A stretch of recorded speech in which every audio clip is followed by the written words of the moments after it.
जय श्री राधे कृष्णा। आप सबका हमारे YouTube चैनल जीवन का सही आधार में हार्दिक स्वागत है। आप सबको हम सबके मालिक श्री कृष्ण भगवान जी के जन्मोत्सव की हार्दिक बधाई हो। आज जन्माष्टमी के महापावन अवसर पर हम आपके सामने एक सत्य घटना पर आधारित कहानी लेकर उपस्थित हुए हैं। जब भगवान स्वयं आए भक्तों से प्रसाद ग्रहण करने। ये कहानी नहीं, एक ऐसी सत्य घटना है जिससे हर व्यक्ति भाव विभोर हो सकता है। पृथ्वीवासी भगवान श्री कृष्ण जी के महापावन जन्मोत्सव की तैयारियों में लगे हुए थे। हर जगह धूमधाम थी। सब भक्तिमय होकर भगवान श्री कृष्ण जी के जन्मोत्सव की तैयारी कर रहे थे। श्री गोलोक में बैठे हुए हम सबके मालिक श्री कृष्ण भगवान जी ये देखकर आनंदित हो रहे थे। तभी वहाँ पर राधा मैया आती हैं। वो श्री कृष्ण भगवान जी से कहती हैं कि आज आप बहुत आनंदित हो रहे हैं, क्या कारण है? श्री कृष्ण भगवान जी राधा मैया से कहते हैं, प्रिय, क्या तुम्हें स्मरण नहीं है कि आज पृथ्वी पर मेरे जन्मोत्सव की तैयारियां धूमधाम से हो रही हैं और मैं उसमें आनंदित हो रहा हूँ। मेरा तो मन कर रहा है मैं अपने भक्तों के बीच जाकर वो आनंद ग्रहण करूं, आनंद उठाऊं। तो राधा मैया भगवान श्री कृष्ण जी से कहती हैं कि आप अकेले ही जाओगे, मुझे साथ लेके नहीं जाओगे? तो भगवान श्री कृष्ण कहते हैं, प्रिय, मैं तुम्हारे बिन तो अधूरा हूँ। जहाँ मैं जाऊँगा वहाँ पर तुम भी चलोगी, तो तुम भी तैयार हो जाओ। इतनी देर में उनके सखागण आ जाते हैं और कहते हैं, कान्हा, आज तो तुम्हारे जन्मोत्सव की तैयारियां हर जगह धूमधाम से हो रही हैं। अच्छे अच्छे पकवान बन रहे हैं। वो पकवान तुम अकेले ही खाओगे, हमें साथ लेके नहीं चलोगे? तो भगवान श्री कृष्ण कहते हैं कि सखागण, तुम भी मेरे साथ चलो। हमने माखन की चोरी एक साथ की थी और साथ साथ माखन खाया करते थे। आज पकवान भी साथ साथ खाएंगे, चलो। लेकिन हम सब जो चलेंगे तो बाल रूप में चलेंगे। तो सबके सब बाल रूप धारण कर लेते हैं। सभी मनमोहक लग रहे थे। मेरे मालिक को तो आभा देखने लायक थी। मेरी मैया रानी जी की आभा देखने लायक थी। वो केरल के एक छोटे से गांव में प्रकट होते हैं। उस गांव में श्री कृष्ण भगवान जी के जन्मोत्सव की तैयारियां बहुत अच्छी तरह से हो रही थी। सब भक्ति में थे। अब सखागण कहते हैं, कान्हा, बहुत जोर से भूख लग रही है, क्या हमें भोजन नहीं करवाओगे? तो भगवान श्री कृष्ण अपने सखागण से कहते हैं कि चलो, चल के भोजन करते हैं। वो एक धनी व्यक्ति के घर का दरवाजा खटखटाते हैं। अंदर से एक महिला निकलती है। महिला कहती है, अरे बच्चों, तुम सब कहाँ से आ गए? कौन हो तुम? तुम्हें कभी हमने देखा तो नहीं इस गांव में। तो श्री कान्हा जी कहते हैं कि मैया, हम सबको बहुत जोर की भूख लगी है, कृपया हमको आप भोजन करवाइए। तो महिला कहती है, अभी श्री कृष्ण भगवान जी को अर्पण करने के लिए भोग का प्रसाद तो बना नहीं है और तुम सब आ गए भोजन करने के लिए। अभी भोजन नहीं है यहाँ पे।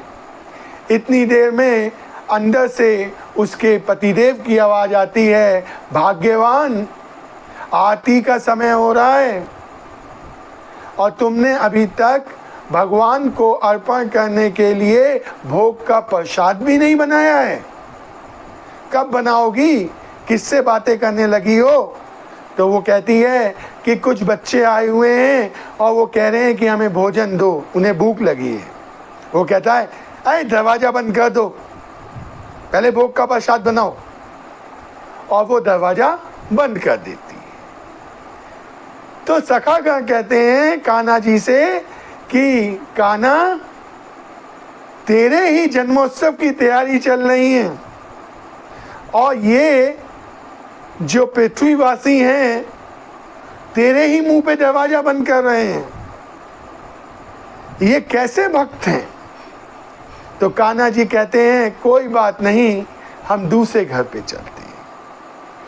वो ऐसे कई घरों में जाते हैं, दरवाजा खटखटाते हैं, लेकिन कोई भी भोजन नहीं देता। अब राधा मैया कहती हैं कि ये कैसे भक्तगण हैं जो घर पर आए हुए भूखे व्यक्ति को भोजन भी नहीं करा रहे हैं। ये सब के सब केवल जो है वो भक्ति के नाम पर ढकोसला कर रहे हैं। ये भक्त नहीं है। हम श्री गोलोक वापस लौट जाते हैं। अब भगवान कहते हैं कि हम एक घर और जाएंगे, अगर वहाँ पे भी भोजन नहीं मिलता है तो हम श्री गोलोक वापस लौट जाएंगे।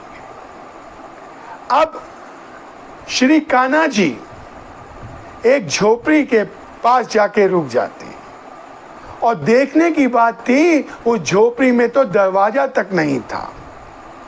उस झोपड़ी में 5 लोग रहा करते थे, छोटी सी झोपड़ी के अंदर। दादी माँ, उनका बेटा, उनकी बहू, उनकी पोती और उनका पोता। दादी माँ अंदर से आवाज़ आती है, आवाज़ें सब साफ आ रही थी श्री कान्हा जी, राधा मैया को और सखागणों को। दादी माँ कह रही थी कि बहू, तू मंदिर गई और वहाँ से प्रसाद के नाम पे जरा सा प्रसाद लेकर आई है। आज तो खीर का प्रसाद बटा होगा और हमें कितने महीनों गुजर गए हैं खीर खाए हुए। वो कहती है, बहू कहती है, माँ मैंने तो आपसे भी कहा था चलने के लिए, लेकिन आपकी तबीयत सही नहीं थी, टांगों में दर्द हो रहा था, बच्चे खेलने गए हुए थे और ये अभी अभी काम से लौटे हैं। तो मैं ही मंदिर गई थी और मंदिर में बहुत भीड़ थी, तो प्रसाद इतना ही मिल पाया। तो दादी माँ कहती है कि अरे प्रसाद क्या है, ये तो एक एक चम्मच खीर आएगी सबके हिस्से में, एक एक चम्मच भी नहीं बैठ पाएंगे। बताओ, मैं तो सोच रही थी आज भरपेट खीर खाऊंगी। तो बाहर से श्री कान्हा जी आवाज़ लगाते हैं, मैया भूख लगी है, मैया हम सबको भोजन करवाओ ना माँ। तो दादी माँ कहती है, यहाँ पे तो एक एक चम्मच खीर की हैं और उसमें से भी ये सब बच्चे आ गए खाने के लिए। बहू मना कर दे, नहीं है कुछ भी। लेकिन बहू भगवान के प्रति बहुत आस्थावान थी। बहू कहती है कि माँ, बच्चे तो भगवान का रूप होते हैं, बच्चे जब भूखे हैं तो हमें उन्हें भोजन करवाना चाहिए। तो दादी माँ कहती है कि मैं ना दूंगी, एक चम्मच तो खीर है वो भी दे दूंगी, तो मैं तो इतने साल, 1 साल से ऊपर हो गया है कम से कम खीर खाए हुए हैं, मैं ना देने वाली। तो बहू कहती है, मैं अपने हिस्से की खीर दे रही। वो जो 1 चम्मच था वो उस दोंगे में डाल देती है। तो बच्चे भी कहते हैं, पोता पोती, माँ जब आप नहीं खाओगी तो हम भी नहीं खाएंगे, हमारे हिस्से की खीर भी इन बच्चों को ही दे दो। वो भी अपने अपने चम्मच जो होते हैं वो जो है खीर के उस डोंगे में डाल देते हैं। पति कहता है कि जब मेरी बीवी और मेरे बच्चे खीर नहीं खाएंगे तो मैं कैसे खा सकता हूँ, मेरे हिस्से की खीर भी तुम इन बच्चों को खिला दो। अब उन सबको, श्री कान्हा जी को, राधा मैया को और सखागणों को वो माँ अंदर बुलाती हैं और कहती हैं कि आ जाओ बच्चों, अंदर आ जाओ, जो भी है श्रद्धा पूर्वक ग्रहण करो। अब कान्हा जी सब कुछ जानते थे, लेकिन वो उनकी परीक्षा ले रहे थे। तो कान्हा जी कहते हैं, माँ इतनी सी खीर में हम सब लोगों का क्या होगा, थोड़ी थोड़ी सी खीर आएगी, थोड़ी खीर और दे दो माँ। तो बच्चे कहते हैं दादी माँ से, पोता पोती, दादी माँ हम भी नहीं खा रहे हैं, आप भी अपने हिस्से की खीर इन बच्चों को ही खाने को दे दो। तो दादी माँ कहती है, चलो दे दो भैया, कोई बात नहीं, मैं समझूंगी आज मेरे हिस्से में, मेरे नसीब में खीर नहीं थी। और दादी माँ भी अपने हिस्से की खीर उसी डोंगे में डाल देती है। भगवान श्री कृष्ण जी, राधा मैया जी, सखागण थोड़ी थोड़ी खीर खाते हैं। राधा मैया श्री कृष्ण भगवान जी से कहती हैं कि आप अपने सच्चे भक्तों को, ये हैं आपके सच्चे भक्त जो अपने हिस्से का भोजन भी दूसरों को खाने को दे देते हैं, यही हैं आपके सच्चे भक्त। आप इन भक्तों को आज के अपने महापावन जन्मोत्सव पर भूखा रहने दोगे? तो भगवान श्री कृष्ण कहते हैं कि मेरे भक्त कभी भूखे नहीं रह सकते। वो दादी माँ से कहते हैं, दादी माँ आप खीर खाएंगी? तो दादी माँ कहेंगी, लो ये बच्चे मजाक करने लगे मुझसे, हैं, और खिला बहू खीर इन्हें, खीर तो खुद खा गए, अब कह रहे हैं दादी माँ खीर खाओगी। तो भगवान श्री कृष्ण जी कहते हैं उनकी बहू से, मैया आप अपने घर के जितने भी बड़े बड़े बर्तन हैं उन्हें ले आइए। तो दादी माँ कहती है, और मजाक सहन करो, ये बच्चे और मजाक करने लग गए, क्या यहाँ पे बैठ के खीर बनाएंगे? तो बहू कहती है कि माँ आज के महापावन दिन पर ऐसी बात मत करो, बच्चे भगवान का रूप होते हैं और बच्चे कह रहे हैं तो हमें उनकी बात सुननी चाहिए।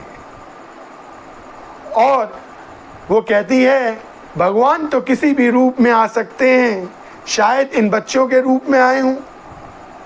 वो अंदर जाकर घर से बड़े बड़े 4 बर्तन ले आती है और भगवान कुछ ही पलों में उन चारों बर्तनों को खीर से लबालब भर देते हैं।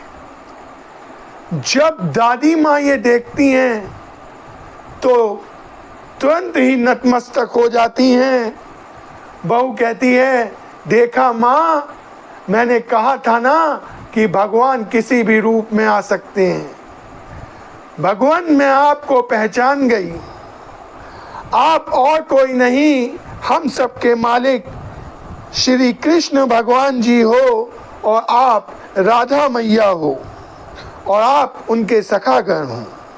आप अपने असली रूप में आ जाइए और अपने महापावन रूप से हमें धन्य करिए, हमें भी अपने दर्शन का सौभाग्य प्रदान करिए। जब भगवान और मैया माँ से ऐसे वचन सुनते हैं तो बहुत प्रसन्न होते हैं और अपने असली रूप में आ जाते हैं।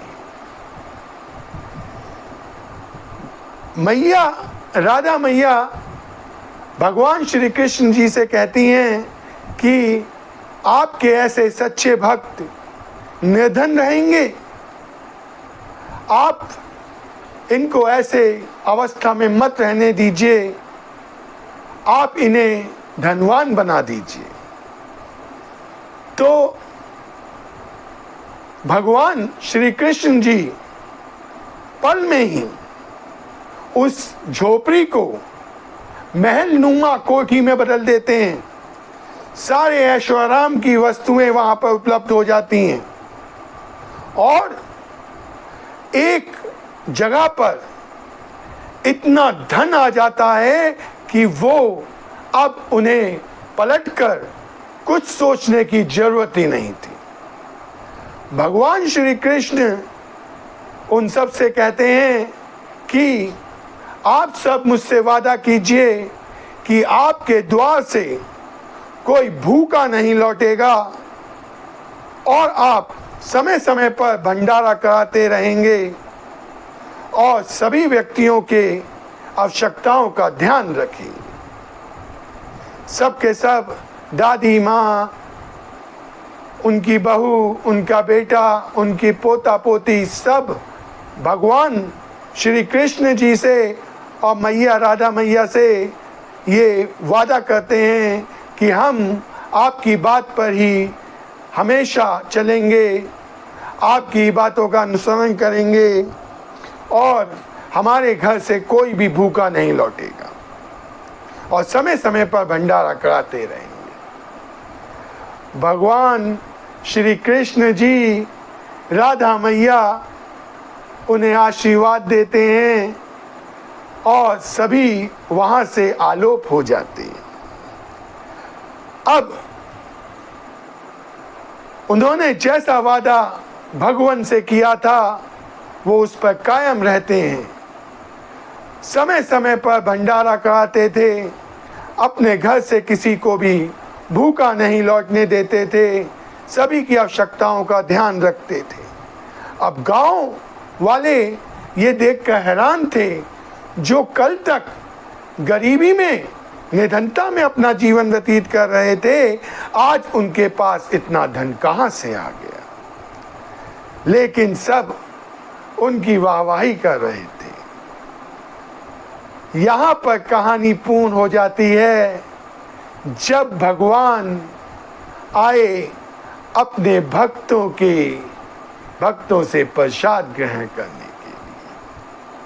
अगर ये कहानी आपको अच्छी लगी हो तो चैनल को सब्सक्राइब कीजिएगा, वीडियो को लाइक कीजिएगा और ज़्यादा से ज़्यादा शेयर कीजिएगा। सब बोलो जय श्री कृष्णा, जय श्री राधे कृष्णा।